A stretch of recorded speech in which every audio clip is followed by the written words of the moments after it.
V devient nouveau dans les prochaines semaines. Puis il y a plusieurs années, bon, on a eu la reine de Télé 4 saisons, Michel Richard. Est-ce que Julie Snyder est la reine de nouveau?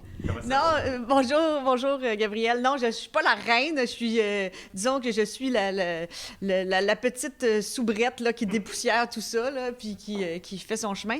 Mais je suis, je pense, la seule personne qui peut se vanter d'avoir travaillé à cette antenne sous les 3 noms. Parce que j'ai travaillé, moi, à Télévision 4 saisons. À l'époque, c'était Michel Richard qui disait « C'est moi la reine de TQS! » Ça, c'était avant OD chez nous. Elle disait « C'est moi la reine! » Donc, moi, j'étais jeune reporter, chroniqueur, animatrice à ce qui s'appelait Télévision 4 saisons. Après ça, je suis partie à Radio-Canada, après ça à TVA. Et quand je suis revenue à V, donc à Télévision 4 saisons, ça s'appelait V, donc j'ai animé à V.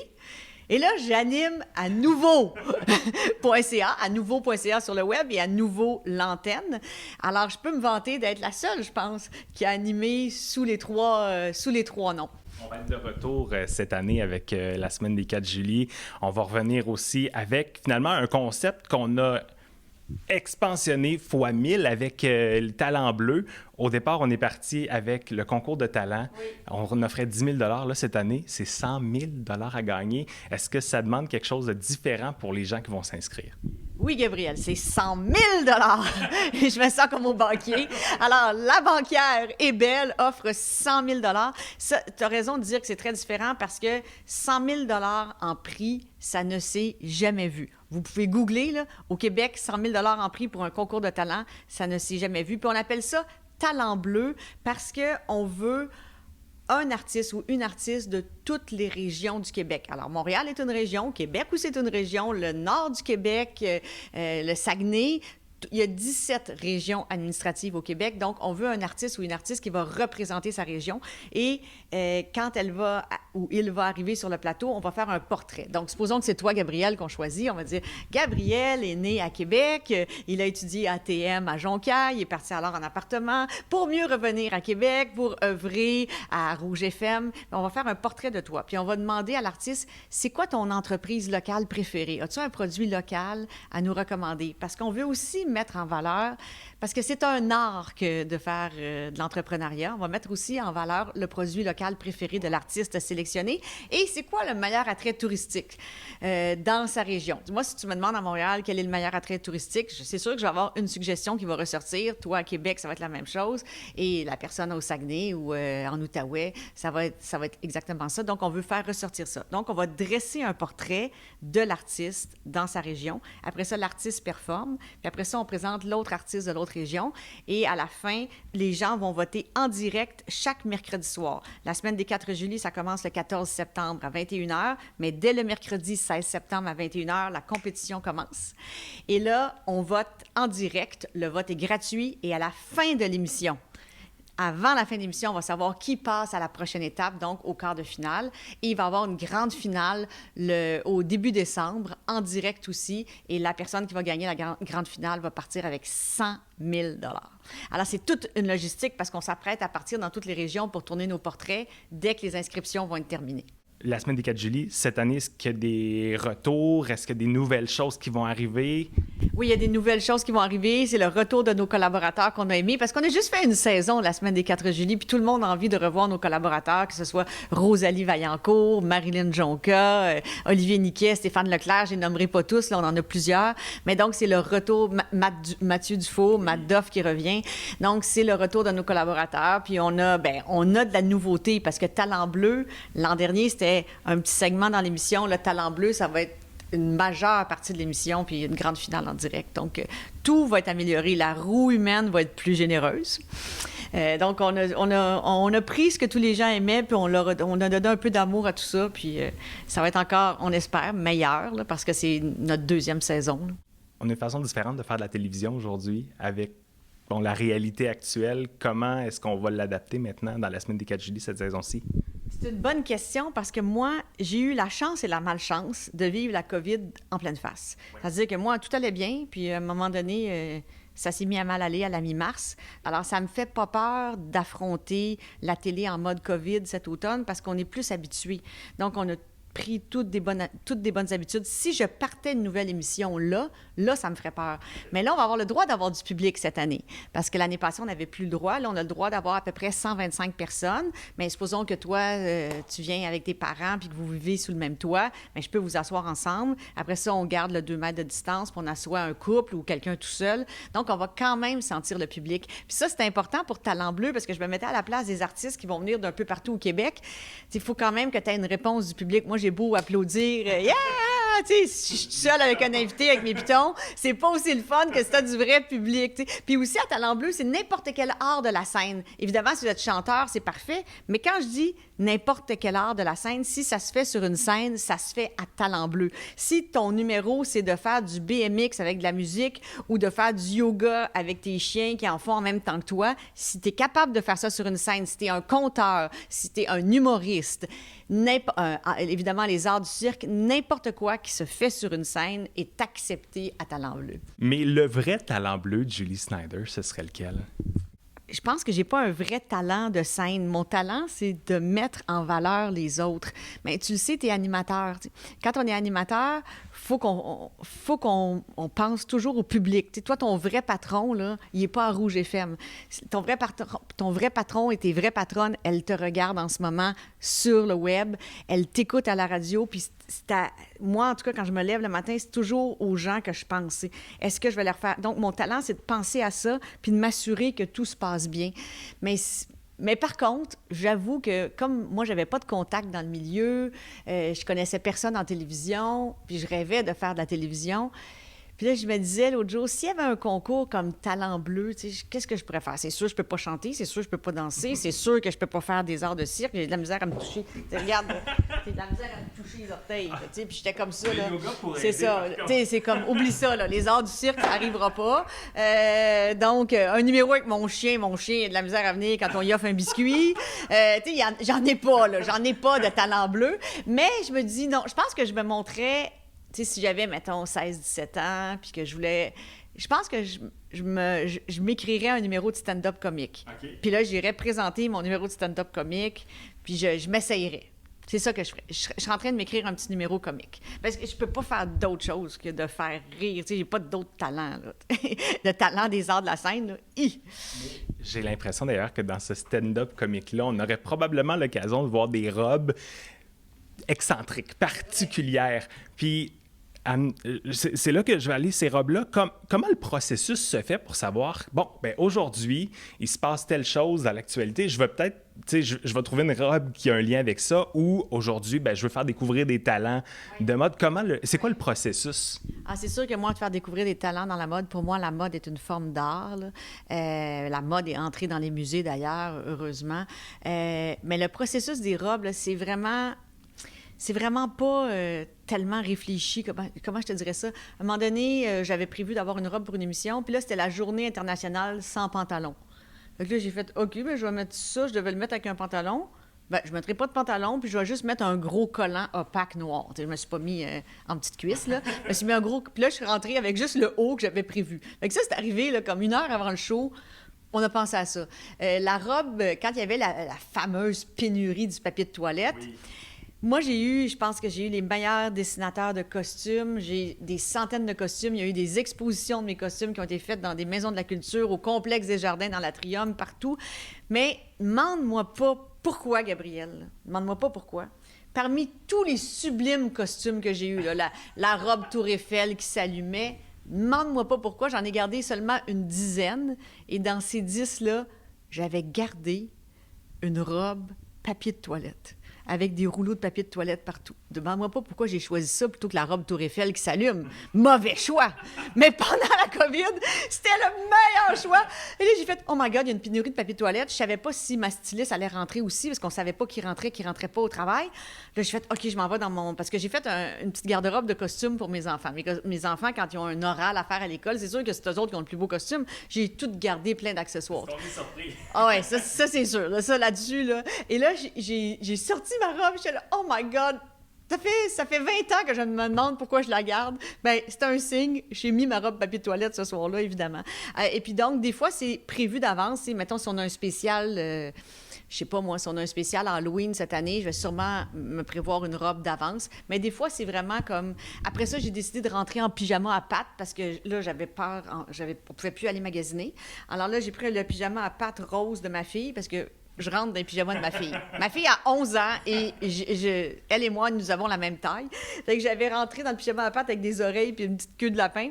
Fait que ça m'a fait un look, mais ça avait l'air d'être bien, bien préparé, mais c'était juste comme... J'étais juste chanceuse que ma fille, elle avait un pyjama drôle parce que je me disais, tout le monde nous regarde en pyjama pendant la COVID. Fait que je vais me mettre en pyjama.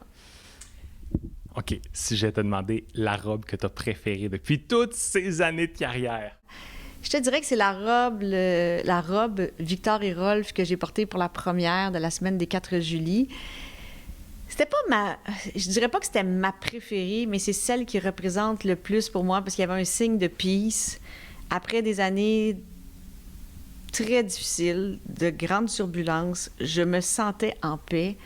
Et d'avoir cette robe-là, il y a une expression qui dit « dress to kill ». Il faut être habillé, mais ça ne veut pas dire pour tuer, mais il faut être... Le vêtement est une armure soit positive, soit négative. Évidemment, quand on est habillé de façon agressive, on dégage quelque chose d'agressif, mais je me sentais armée pour être en paix dans cette robe-là. Je me sentais portée par la robe. Et en plus, c'est ça, ça représente pour moi en tout cas, une renaissance, cette robe-là. C'est pour ça que c'est une robe qui est très chère à mon cœur. Puis, dans les costumes que j'ai portés, Seigneur, je te dirais que c'est vraiment difficile parce que chaque robe, costume que j'ai porté, je serais pas capable de dire ma préférée. Mais je pense que ma robe Tour Eiffel, quand j'ai commencé mon émission à Paris avec les lumières puis les feux d'artifice qui sortaient de la robe, je pense que ça, c'est la plus spectaculaire de mes robes. Puis j'ai beaucoup d'attachement parce que ça représente ma carrière en France. Donc, j'ai beaucoup d'attachement à cette robe-là. Est-ce que je me trompe? Ou pendant ces années-là qui ont été peut-être un peu plus difficiles, la Julie, la maman, a eu une sorte de questionnement à savoir, OK, sont où maintenant mes priorités? Ah oui, mais c'était des années de grands bouleversements. J'ai perdu mon travail après 20 ans à l'antenne de TVA. T'sais, moi, ça faisait 20 ans que j'étais là. Donc, quand ça fait 20 ans qu'on travaille au même endroit, mes priorités, j'étais plus, je te dirais... j'étais plus en mode survie que mode établir mes priorités. Maintenant que ça va mieux, là, je suis plus en mode sur mes priorités. Mais quand tu es en mode survie, là, les priorités, si ta priorité, c'est juste d'assurer que tu vas pouvoir continuer à faire ce que tu faisais, que tes enfants vont être corrects. Donc, c'est plus de s'assurer là, que ça arrête de... C'est plus d'être dans... C'est plus, comment je te dirais, d'essayer de s'en sortir. T'sais. Sur le plan personnel aussi, là, que moi, personnellement, je puisse m'en sortir. T'sais. Au niveau des enfants, on en parlait il y a quelques secondes, il y a eu un moment particulier dans la première saison de la semaine des 4 juillet qui a été très touchant, je pense, pour toi puis pour tout le monde qui te regardait aussi, qui voulait probablement t'envoyer une grosse dose d'empathie puis d'amour quand ta fille se retrouvait à l'hôpital. Comment on vit ça en direct à la télévision? Gabrielle, quand tout le monde me disait « Pourquoi tu ne refais pas un talk show? Pourquoi tu ne refais pas un talk show? » Puis je disais tout le temps « Mes enfants sont trop jeunes. » Parce que quand ton enfant a une otite à 8 heures le soir, tu peux pas dire « Je m'excuse, maman, elle anime en direct. » Tu peux pas. Puis comme mes enfants ont tout le temps été ma priorité, dès que j'étais enceinte, là, ça a été ma priorité. Donc, c'est pour ça que je ne voulais pas ou que je ne pouvais pas, surtout, retourner au talk show parce que s'il arrive quelque chose à 8 heures le soir, il faut que tu sois là. Si tu es dans une réunion où tu fais un Star Academy 10 semaines par année, c'est pas pire. Mais un talk show quotidien, là, il y a beaucoup de soirs où ton enfant peut avoir une otite. Alors là, moi, je me disais, bon, ma fille est rendue à 11 ans, toutes les petites maladies d'enfants sont passées. Tu sais, mes enfants, ils ont eu des pneumonies. Ma fille, elle était hospitalisée à un moment donné quand elle avait 2 ans. Je dormais à l'hôpital avec elle. Tu sais, je me disais, les grands dangers sont passés et que je vais pouvoir rentrer. Tu sais, ils sont grands, ils font leurs devoirs, tout ça. Donc, je vais pouvoir rentrer la tête en paix le soir pour faire le talk show. Hey! La 2e semaine, elle se lève le matin et elle me dit « Maman, j'ai un petit peu mal au ventre. » Puis là, moi, je suis hypocondriaque. L'avantage d'être hypocondriaque, c'est que tu es très bonne. Des fois, tu diagnostiques ce qui n'existe pas, mais je suis une hypocondriaque devenue rationnelle. Donc, habituellement, mes diagnostics sont pas pires. Alors, j'arrive à la clinique puis je dis « Je pense qu'elle a une crise d'appendicite. » sais, à un moment donné, tu te fais regarder en disant, mais madame, elle a 11 ans, là, c'est peut-être autre chose. Là. Ouais, précis, là. Ouais, moi, j'étais sûre que c'est une crise d'appendicite. Finalement, le médecin l'examine, il dit, j'ai fort soupçon de crise d'appendicite, je vous fais le papier, urgence, Sainte-Justine, maintenant, on part. On arrive, là, tu sais, ça prend plusieurs, il faut que tu fasses le triage, blablabla, bla. Finalement, on arrive, puis là, elle a l'échographie pour voir si elle a une appendicite. Puis, elle finit par trouver l'appendicite, puis elle dit, c'est vraiment rare que les gens viennent à ce stade aussi précoce, parce que ça finit par grossir, puis ça peut finir en péritonite si tu le traites pas. Mais bref, elle avait vraiment une opération à voir, mais la bonne nouvelle, c'est qu'on l'avait vraiment pris à temps parce que maman était maniaque. Et donc, ça a été super difficile pour moi parce que je pensais qu'elle se ferait opérer l'après-midi, mais évidemment, il y a une liste. Puis il y avait un petit garçon qui attendait la veille pour se faire opérer pour l'appendicite. C'était normal qu'il passe avant ma fille. Finalement, ils m'ont dit, ça ne sera pas avant 11 h ce soir. Puis là, moi, j'ai annulé mon émission. J'avais une émission que je devais préenregistrer à 6h30. Imagine, annuler un plateau, un public, une émission. C'était un cauchemar. Mais je voulais être avec ma fille. Puis finalement, elle me dit, mais ça va être à 11 h. Je dis, est-ce que je peux partir à 8h30 de l'hôpital puis revenir à 10h15? Parce que là, j'irais faire le direct, t'sais. Comme ça, au moins, il y aurait une émission ce soir. Puis le lendemain, je pouvais refaire mon émission. Alors, elle a dit oui. Tout le public était là. Puis là, je suis partie. Je suis arrivée comme à 9h moins 10. Un peu de gloss, un peu de comme ça. Je suis rentrée, pas de répétition. Je savais pas trop où j'étais, mais les invités étaient tellement généreux que ça s'est super bien passé. Puis là, j'avais juste hâte, là, la musique jouait encore, là, que j'étais déjà dans l'auto. Puis là, je suis arrivée à l'hôpital, j'avais vraiment l'air bizarre. Tu sais, toute la journée, j'étais en jogging avec ma fille, j'étais habillée tout croche comme ça. Puis là, j'arrive à l'hôpital, j'avais un pantalon avec une cape en arrière, des faux cils jusque-là, les cheveux de même. Puis là, mais j'avais enlevé mes talons hauts, là, mais je marchais en gougoune dans l'hôpital. Je me disais, mon Dieu, ils doivent se dire, c'est qui cette bizarre-là? Puis là, finalement, j'étais avec ma fille. Elle s'est fait opérer. Puis là, je l'ai attendue après la salle de réveil. On est redescendus ensemble dans sa chambre. Puis là, j'ai dormi avec elle. Et après ça, on a pu sortir de l'hôpital le lendemain, vers midi. Mais là, le lendemain soir, un autre direct. Le premier direct, pas de répétition, ça passe. Le deuxième, quand t'as pas vraiment dormi, là, parce que dormir à l'hôpital avec ton enfant, ça fait bip, bip, puis là, tu prends les signes vitaux, puis tout ça, puis je t'inquiète. Le deuxième direct, là, je peux te dire, j'étais comme un petit peu comme ça quand je l'ai faite. T'es pas toute là. Ça s'appelait les 4 Julie, mais je pense qu'il y en avait juste une moitié sur là. Julie, on se prépare pour la rentrée à nouveau, Julie? Oui, ça s'appelle Nouveau. Là, les gens disaient, hey, Nouveau, c'est-tu juste sur le web? Parce qu'avant, Nouveau, c'était web. Non, c'est Nouveau, tous les écrans. L'écran de télé, l'ordinateur, bref, c'est sur Nouveau. Et c'est le 7 septembre à 20h. C'est du jamais vu, là. 30 artistes sur scène. Et c'est du vraiment jamais vu parce qu'on réouvre le Centre Bell pour la première fois en 6 mois, là. Les gens vont pouvoir mettre le pied au Centre Bell. Et on a le droit à 250 personnes. Et il y a les Cowboys fringants qui seront là, Fouki, Loud, Corias, Marie-Mé, Charlotte Cardin, Half Moon Run, j'en oublie, là, ils sont 30 artistes sur scène. Ça va être le plus grand show de variété, c'est la relance musicale, faut relancer l'industrie du spectacle. Et on va parler d'ailleurs du Festival d'été de Québec dans la semaine des 4 juillet. Je suis venue à Québec aussi pour ça, là. On fait quelque chose de vraiment spécial pour rendre hommage au Festival d'été de Québec, qui est vrai, je suis venue tellement souvent au festival. Bref, ça va être un gros show le 7 septembre à 20h, la fête de la rentrée. Puis c'est pas un show de lancement de programmation, là. C'est vraiment un show de scène au Centre Bell. Julie, avant de terminer, oui, je veux savoir les vacances, comment ça s'est passé? Avec les îles de la Madeleine, j'imagine, hein? On a fait plein de tournages aux îles de la Madeleine. J'ai tourné avec Rosalie Vaillancourt, oui, avec Julie Le Breton. On est allé au Phoque avec Julie Le Breton. Elle, c'est une super plongeuse, elle a peur de rien. Moi, là, j'ai découvert un nouveau sport, ça s'appelle l'apnée d'échelle. Tu restes pogné après l'échelle du bateau, là, puis tu lâches pas ça, là. Moi, j'ai beaucoup aimé l'apnée d'échelle. Vraiment. J'avais vraiment peur, parce que qui dit phoque, hein? C'est quoi? C'est la boîte à lunch du requin, c'est le phoque. Puis là, après ça, j'ai vu qu'il y avait un phoque qui s'appelle Teaser, qui était dans les eaux des îles. Mais en tout cas, il paraît qu'il n'est pas dangereux, Teaser, mais il mesure 2 mètres, tu sais. Mais ça ne me tentait pas de le rencontrer. Donc, j'ai tourné aussi avec François Bellefeuille. En fait, on est allé espionner sa maison, parce que c'est mon voisin aux îles. Ah ouais? Alors, on est allé faire une recette pour paresseux, parce que pendant la COVID, sur ma page YouTube, j'ai fait des recettes pour paresseuses toutes les semaines, sur la page Julie Snyder YouTube. Et là, ça a vraiment, là, je faisais ça juste en joke, moi. Puis c'était mes vraies recettes, là. Mais tout le monde vraiment aimait ça. Fait que j'ai continué d'en faire. Puis là, j'ai demandé à mon voisin François, as-tu une recette pour paresseux, toi? Et là, en fait, c'était un prétexte parce que je voulais qu'on voit sa cuisine, sa maison aux îles, qui est super belle. On a tout droné ça. On a des images écœurantes. Puis François, il a une super recette sans gluten, végétarienne, vraiment facile à faire.